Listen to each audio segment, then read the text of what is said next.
네, 자 오늘의 말수 한판에서는 LFP 관련 주식을 찾아보겠습니다. 테슬라가 LCM도 탑재하지만 또 대부분의 차에 LFP를 탑재한다고 하니까 관련 소재주를 주식 시장에서 찾느라 분주하시죠. 오늘 저희 두 전문가들의 탑픽을 들어보도록 하겠습니다. 자, 오늘 두 분의 전문가와 함께합니다. 커스파트너스의 김남부 대표 그리고 레몬리서치의 김민수 대표 나오셨습니다. 어서 오십시오. 안녕하십니까. 네, 안녕하십니까. 네. 두 분께서 꼽고 계시는 LFP 관련 주식. 네, 탑픽은 뭘까요? 자, 두 분의 의견부터 화면 보고 가도록 하겠습니다. 네, 김남부 대표께서는 파워넷 그리고 김민수 대표께서는 KEC를 꼽아주셨습니다. 이 소재주 찾느라고 그 증권가에서 굉장히 분주하더라고요. LCM에만 주목을 했다가 LFP가 뭘까, 관련 주식이 뭘까. 그래서 찾으신 겁니까, 대표님? KEC 탑픽입니까? 그나마 제일 가깝지 않을까 싶고요. 이쪽은 이제 LFP가 뭔가요? LFP요? 네. 정말 저한테 물어보시는 거니까 아니면 저를 곤란하게 하시는 겁니까? 아닙니다. 그건 리튬, 아니고요. 인산, 철이죠. 네. 화학 좀 하셨네요, 예전에. 네.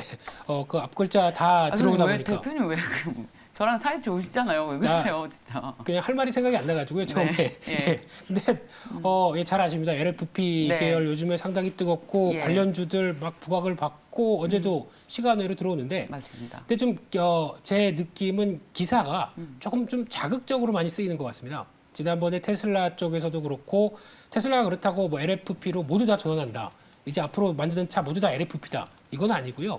또 오늘 어제 나왔던 얘기 벤츠도 LFP를 채용한다가 정확한 표현은 그게 아니라 일부 모델입니다. 맞습니다. 네, 그런데 예.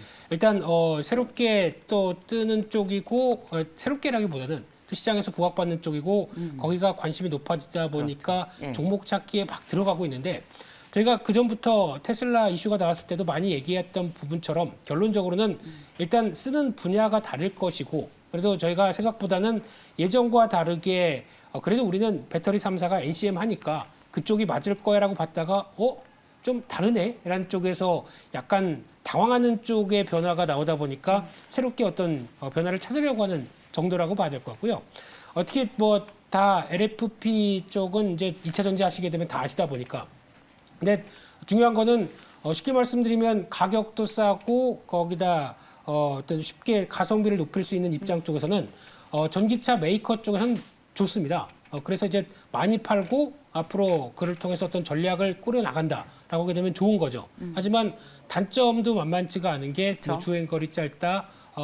또 안전은 또 더 좋다고 하면서요. 충전하는데 1시간 걸린대요. 그렇죠. LCM은 지금 계속 개발을 가속화하니까 충전 시간이 갈수록 줄어들고 있는데 그렇죠. 1시간 충전하는데 300km 갑니다. LFP는. 네. LCM은 15분 충전해서 500km 이상 가고. 다 하시네요. 저는 공부를 많이 네. 했습니다. 더 중요한 거는 재활용이 안 됩니다. 네, 재활용. LFP가요? 네, 그냥 그래서 그야말로 이제 저가형 모델이고 그렇죠. 싼 그 자동차에만 들어가고. 네, 그래서 그런 앞으로 거죠. 보게 되면은 제 생각은 그렇습니다. 이제 NCM이 지금 대세가 아닌 듯한 모습이 나온다고 하더라도 이런 식으로 이제 배터리 3사나 앞으로 이쪽에서 투자를 더 강화시키기 시작하게 되면 규모의 경제가 나오겠죠. 그만큼 NCM이 가격이 싸진다라고 하게 되면 LFP랑 경쟁할 수가 있는데 가격이 싸질 수 있을까요? 당장은 아니겠죠. 예, 이거는 네. 이제 고급화 전략으로 네, 아예 그러니까 투트랙으로 갈 것 같습니다. 지금보다는 예. 지금보다는 규모의 경제로 그래서 가격 차이가 많이 그러니까 지금보다 좁혀지는 쪽으로 나온다라고 하게 되면 이쪽에 대해서도 커지는 시장은 여전히 또 높다라고 하게 됐을 때 지금 뭐 단순하게 지금 LFP가 가지고 NCM 아니야라고 보실 그렇죠. 정도는 아니다라고 봐야 될 것 같고요. 예. 중요한 건 지금 업체들 몇 개 쭉 나오고 있는데 시장에서 부각받는 업체들 일단 첫 번째는 중국 업체들하고 경쟁이 안 됩니다. 워낙 그쪽에서 쟁쟁한 회사들이 많다 보니까 우리 회사들의 끼어들 틈이 그렇게 큰 상황은 아닌 것 같고요. 두 번째는 마진이 높지가 않습니다. LFP 배터리 가격 자체가 그렇게 높지가 않은 상황이다 보니까 들어가는 수익성들은 그렇게 크게 따질 여력이 아니다라고 하게 되면 제가 보기에는 LFP 종목들 지금 움직인다고 그래서 막 쫓아가지는 말자 결론입니다. 네. 그렇군요. 네. 아주 좋은 그 조언이시네요. 그러니까 결국 그런 것 같아요. LFP를 탑재한다고 해서, 그러니까 저가의 배터리를 탑재한다고 해서 소위 좀 고급화된 LCM 배터리가 아예 사라지는 거라고 오해하시는데 두 배터리는 공존합니다. 그런데 갑자기 LFP가 자꾸 치고 들어온 거죠.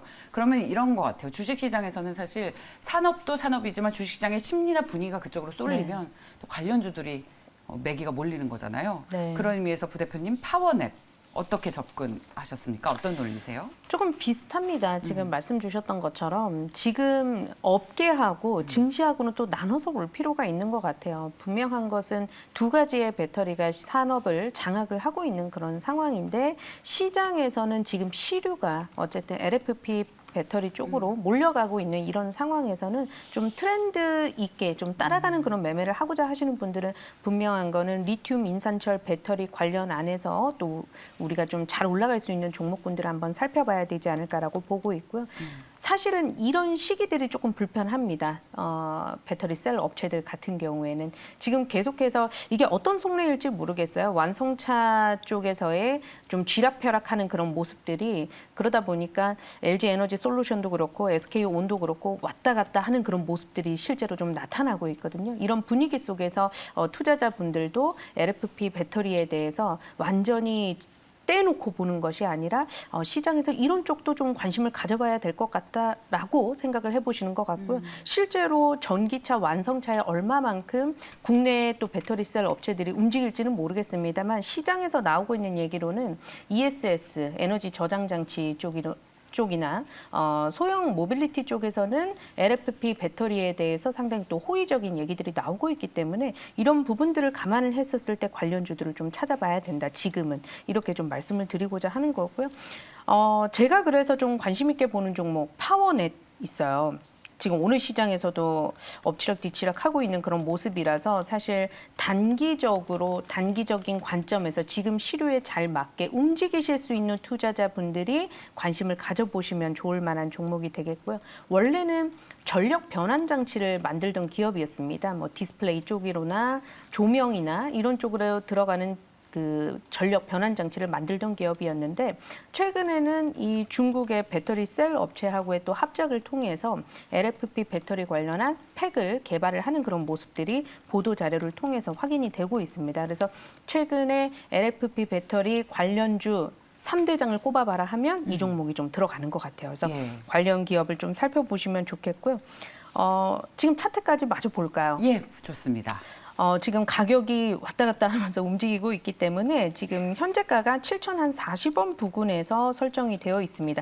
한 차례 먼저 올라섰어요. 이평선들이 수렴이 된 위치에서 대량의 거래량을 수반을 해서 지금 한 단계 올라선 상황인데 계속해서 지금 6,000원 후반권에서 7,000원 부근에서 매물을 소화를 하는 모습들이 확인이 되고 있습니다. 그래서 너무 달릴 때 뛰어들기보다는 이 매물을 소화하는 과정 밴드 안에서 차분하게 좀 매수 체결을 받아보시는 전략 말씀드려보도록 하겠고요. 가격선으로는 6,800원에서 7,000원 부근 사이에서 매매를 해보시면 좋을 것 같아요.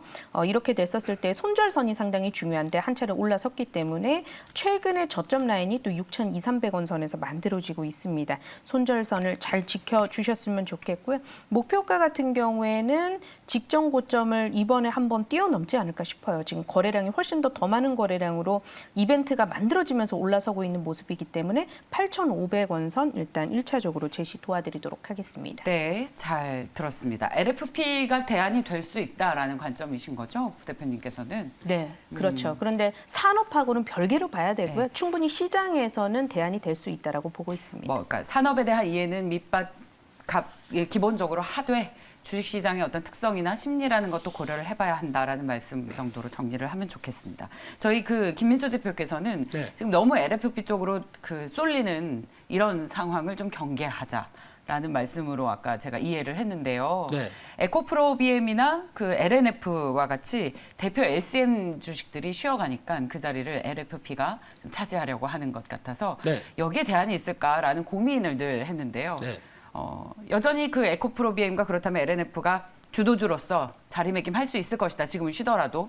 그렇게 해석을 해도 되는 겁니까, 대표님? 그렇게 보는 게 맞다고 봐야 될 것 같고요. 그런가요? 일단 무엇보다 많이 올랐죠. 많이 오르다 보니까 여기서 조정이 어떻게 나올까라는 쪽의 변화가 이제 이런 식으로 또 다른 쪽이 부각되다 보니까 이제 차익 매물을 좀 받는 쪽으로 나오는 것 같고요.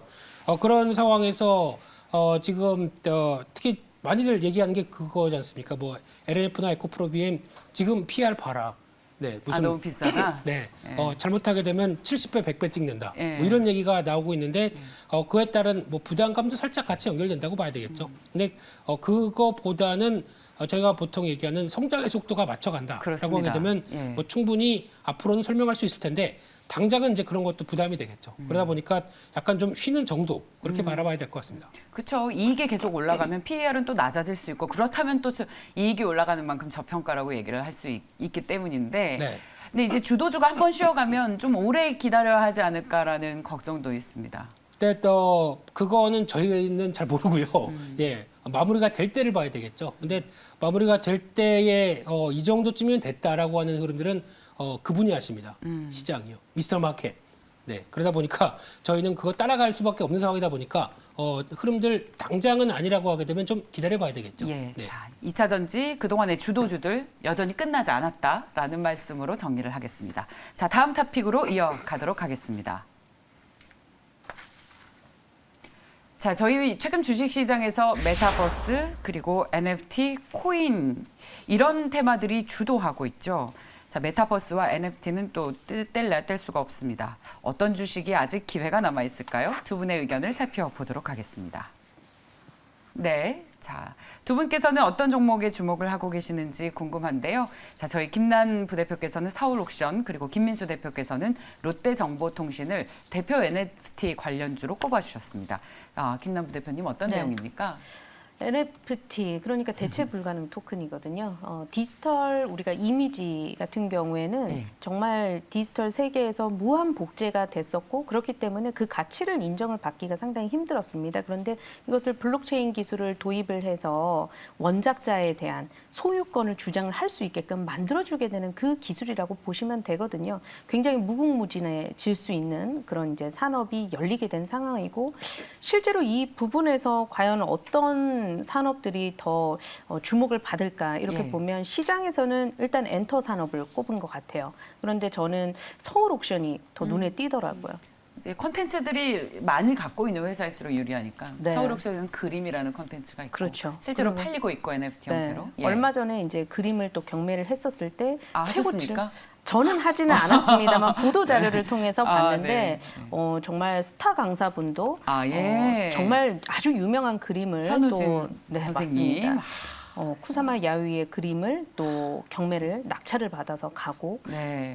이런 분위기들이 시류가 만들어지고 있는 것 같아요. 그러니까 미술품 같은 경우에도 2005년도에 화랑이 막 있었던 그런 시장이 있었는데 자산 가치가 계속해서 올라가다 보니까 다들 미술품 경매에 막 뛰어드는 그런 분위기들이 올해도 만들어지고 있는 듯한 그런 모습들이 확인이 되고 있고요. 또 이제 그림 쪽 같은 경우에는 또 양도세가 없기 때문에 실제로 많은 유동성이 들어가고 있는데 그 안에서 지금 서울옥션 같은 경우에는 두나무하고 또 협약을 맺는 그런 보도 자료를 통해서 이렇게 내다 보니까 실제로 이 NFT 관련한 그림이나 예술품, 아트를 하는 그런 작가들의 그 작품의 가격이나 판매 속도가 이번에도 보니까 키아프에서 3분 만에 판매가 되는 그런 완판 행렬을 지금 보여주고 있거든요. 그렇게 놓고 봤었을 때는 엔터도 엔터인데 일단 우리가 직관적으로 놓고 보면 일단은 서울옥션이 가장 좀 눈에 띄는 그런 대장주가 되지 않을까라고 보고 있고 지금 분위기가 이렇게 만들어지고 있어서 그런지 몰라도 앞으로 이제 K옥션이라고 하는 그런 이제 기업도 이제 상장을 앞두고 있는 만큼 좀 더 뜨거워질 수 있는 그런 얘기들이 많이 나올 수 있겠다라는 측면에서 저는 서울옥션이라는 그런 기업이 좀 눈에 띄었다 이렇게 말씀드릴 수 있겠습니다. 지금 신고가 부근인 거죠? 신고가인 거죠? 역사적인 최고가인 거죠? 네, 맞습니다. 예. 지금 52주 신고가를 뛰어넘어서 역사적인 신고가를 10월 들어서서 갈아치운 모습들이 확인이 됐고요. 네. 물론 가격이 많이 올랐기 때문에 좀 접근하시기 좀 힘드실 수 있겠지만 가장 대표적으로 서울옥션에 좀 장애가 됐었던 건 뭐냐면 평상시만 하더라도 일일 거래량이 그렇게 많지가 않았어요. 그래서 시장에서 좀 다소 소외가 됐었던 종목군이었는데 최근에 여러 가지 그 일련의 보도 자료들로 인해서 많은 분들이 관심을 가지기 시작했고요. 자산 시장이 저는 궁극적으로 꺼지기 전까지 그러니까 부동산 시장의 대안초로 지금 미술품 시장이 뜨겁게 올라서고 있는 이런 상황에서는 조금 더 추가적인 상승 여력이 좀 충분하지 않을까 이렇게 좀 내다보고 있습니다. 여러분 저희 증권광장에서 언제 서울옥션의 NFT를 다뤘는지 아십니까? 9월 달에 네. 아무도 관심이 없을 때 저희가 했어요. 저희 방송을 생방송으로 보셨다면 지금 이 차트를 누리고 계실 텐데 말입니다. 생방송으로 저희 방송을 보셔야 하는 이유입니다. 유튜브 동접자가 계속 늘고 있는데 여러분 생방송으로 좀 봐주십시오. 생방송이요. 왜냐하면 시청률이 집계가 돼야 저희가 또 에너지를 얻거든요. 네. 생방송 본방 사수를 좀 부탁드리도록 TV 하겠습니다. 켜주세요. 인센티브 TV 있으십니까? 예? 인센티브. 인센티브는 없습니다. 아. 열정페이여도 네. TV 켜주세요. TV 여러분. 자, 네. 김민수 대표님. 자, 김민수 대표님. 네. 네. 팬이 엄청 많으신 김민수 대표님. 어서 김민수 대표님 이야기를 듣고 싶으시다고. 롯데정보통신은 어떻게 해서 메타버스 관련 주식입니까? 일단 결론적으로는요. 지금 NFT 보니까 심화 기사 나오고 있고 NFT가 이제 약자 누구한테 물으면 다 non-fungible 이렇게 나오는 이 정도 되면은 일단 주가도 반영이 돼 있다고 생각됩니다. 아, 어느 정도 네. 반영이 돼 있고 살짝 지금은 좀 쉬어갈 때가 아닐까라는 생각이 들고 있고요. 상대적으로 지금 그런 거 보셔야죠. 앞서 신일섭 소장님께서도 얘기하셨듯이 적극 동의합니다. 이런 좀 소외됐던 뭐 건설이나 이쪽은 이제 11월 달에 이거 이 주제가 아니긴 하지만 괜찮습니다. 네, 예. 11월 달에 이제 민수 대표님 하고 싶은 거 다 하십시오. 감사합니다. 야당 쪽에서 이제 이제 선정되고 하게 되면 이제 또 대선 관련된 정책 얘기 나올 거고요. 그러면 약간 경기 민감 쪽에서 좀 어느 정도 선방하고 있는 쪽, 이쪽이 부각받는다고 보여져서 그쪽에 조선 쪽, 이쪽도 챙겨보는 게 더 맞다라고 보여지고 있고 약간 색깔이 또 변할 때가 됐죠. 그렇기 때문에 그거를 챙기는 게 맞을 것 같은데 그런데 NFT입니다. 네, 그래서 NFT 쪽은 여전히 메타버스 NFT 쪽 보니까 2025년 뭐 300조, 400조 이렇게 커가는 시장이다 보니까 당연히 관심은 많는데 지금 여기서 사기에는 조금 부담스럽다라고 보여지고 있고요. 근데 또 롯데정보통신 말씀드린 거는 대기업 쪽의 IT 회사들이 이런 냄새를 잘 맡습니다. 그러다 보니까 벌써 지난번에 갤럭시와 머니트리 같은 경우도 효성 계열이죠. 거기서 벌써 하겠다고 준비하다 보니까 먼저 좀 반응이 나왔었고 그런 쪽에서 지금 NFT 쪽도 얘기 나오면서 롯데정보통신도 이번에 NFT 쪽은 정확히는 아니지만 메타버스 관련된 회사 비전 VR이라는 회사 인수를 하면서 이제 움직이겠다라고 하게 되면 이제 그림을 좀 그려 나가는 거죠. 그런 쪽에서 대기업 계열이다 보니까 조금 더 하기가 좀 수월하지 않을까라는 관점 쪽에서 변화를 좀 지켜봐야 될 것 같고요. 그렇게 되면 지금 핫해서 이제 다 알고 있는 섹터 쪽에서 종목들 찾는 것보다는 약간 좀 새롭게 움직이는 섹터 쪽에 관심을 갖자는 것도 지금 제 아이디어입니다. 아, 네. 좋습니다. 그렇다면 일단 롯데정보통신에 대한 투자 의견 그리고 가격 전략을 듣고 그 다음 주자는 뭔지 좀 계속 이야기를 이어가 볼게요. 롯데정보통신은 어떻게 가격 전략을 세우고 계세요? 네, 일단 지금 주가가 많이 소외됐다가 움직이는 종목이다 보니까 이런 게 더 낫다고 보여지고 있고요. 예, 네, 예. 그런 쪽에서 지금 지난 흐름들 보게 되면 약 주봉상으로 본다고 하더라도 한 4만 원대 있다가 계속 또 롯데는 인기가 별로 없습니다. 시장에서. 그러다 보니까 더 그런 측면들이 있는데 지금 이제 저항선에 들어와 있습니다. 한 3만 8천 원대 중심으로 저항권들에 들어와 있는데 이 뉴스가 그래도 한번 더 저항을 돌파하는데 좀 더 일조하지 않을까라는 관점이고요. 그렇게 되면 지난번에 나왔던 특히 대기업 IT 계열들 같은 경우는 실적의 변화는 계속 투자를 하다 보니까 그렇게 크게 떨어지지 않겠죠. 그런 쪽으로 보게 되면 약 한 4만 원대 이상 정도까지는 한번 목표를 삼아 보면서 흐름들 찾아보는 게 좋지 않나 싶습니다. 네. 네. 고맙습니다. 롯데정보통신이요. 근데 저희가 오늘도 메타버스, NFT 뭐 이런 컨텐츠 관련 테마들이 죽지 않아서 하루에 하나씩 거의 매일 하고 있습니다만 이제는 좀 쉬어갈 때가 왔다라는 이야기들을 전문가들께서 종종 해주고 계십니다. 그런 말씀해 주시는 분들이 늘고 있고 오늘도 우리 김민수 대표님께서 그런 뼈 때리는 조언을 해주셨는데 그렇다면 다음 타자는 어디가 되겠습니까? 마지막으로 그럼 뼈 때리는 전략으로 저희 이 코너의 문을 닫아주시죠. 네, 예. 때리면 아픕니다. 네, 근데 네. 저는 일단 조선 쪽 계속 관심 있게 보고 있고요. 조선이요. 네, 조선 섹터가 말도 많은데 안 갔던 대표적인 섹터고 그렇지만은 이번 3분기 실적 나오면서부터 좀 바뀔 분위기가 나오는 것 같고요. 물론 카타르 LNG선 관련된 쪽에서 기대감은 있다고 하더라도 지금 아마 독이 찬 걸 보게 되면은 현대 쪽보다는 대우나 삼성 쪽이 아닐까라고 생각을 하는 관점에서 LNG 관련 쪽 특히 그로 인해서 지금 수주에 대해서 가장 크게 수혜를 받는 쪽은 HSD 엔진입니다. 엔진 가격도 같이 올라갑니다. 그런 쪽으로 봤을 때 이런 부분이나 뭐 세진중공업 이런 쪽으로 조선기자재까지 같이 보시면서 조선주 준비하는 게 좋겠다는 생각이 들고 있습니다. 아, 네, 감사합니다. 자, 저희 메타버스 NFT를 하고 있지만 앞으로 대안은 조선 기자재주가 될 것이다라는 말씀을 해주셨습니다. 아주 그 인사이트 있는 정보 고맙습니다, 대표님. 예, 김남부 대표님의 서울 옥션 채팅창에 문의가 굉장히 많으세요. 그런가요? 예, 다시 한번 가격 전략을 좀 듣고 싶으시다고요. 네. 차트 보면서 설명을 좀 해주십시오. 예, 차트를 한번 보도록 하겠습니다. 지금 차분하게 계속해서 긴 횡보를 이어나가다가 또 올라오고 또 긴 횡보를 이어나가다가 이럴 때 거래량이 많이 떨어지거든요. 그런데 최근 들어서서 거래량이 동반이 되면서 모처럼 만에 올라선 상황이 됐습니다. 며칠 동안 지금 횡보세가 또 이어지고 있는 모습이에요. 그래서 이러한 좁은 박스권 내에서 매수 체결을 받아보셨으면 좋겠고요. 26,800원에서 27,500원 선 비교적 박스 하단 부분에서 좀 공략을 해보도록 하겠습니다. 손절가 같은 경우에는요. 11선 부분으로 좀 짧게 좀 대응을 해보도록 할게요. 25,900원 선 약간 좀 목전에 두고 한번 대응해 보도록 하겠고요. 목표가는 32,000원 선까지, 32,000-33,000원 선까지 1차적으로 한 번 더 노려보도록 하겠습니다. 저는 그렇습니다. 이 NFT 관련 안에서 이제 최근에 시장의 테마가 조금 빠르게 순환을 하고 있는데 이 빠른 순환의 트렌드에 맞게 좀 투자를 하시는 분들은 가장 쉽게 접근을 하시는 방법이 시장에서의 대장주를 선택을 하시는 게 좀 좋으실 것 같고요. NFT 관련해서 가장 먼저 움직이기 시작했던 종목군 가운데 하나가 또 서울 옥션이었다라는 것을 좀 기억을 해주셨으면 좋겠습니다. 그리고 그 얘기를 제일 먼저 한 것도 저희 증권방송이라는 것도 기억해 주시기 네. 바랍니다. 생방송으로 TV로 보셔야 합니다. 자, 오늘도 많은 여러분들께서 사랑을 해주시는 커스파트너스의 김남부 대표, 레몬리서치의 김민수 대표와 함께했습니다. 말씀 고맙습니다. 네, 감사합니다.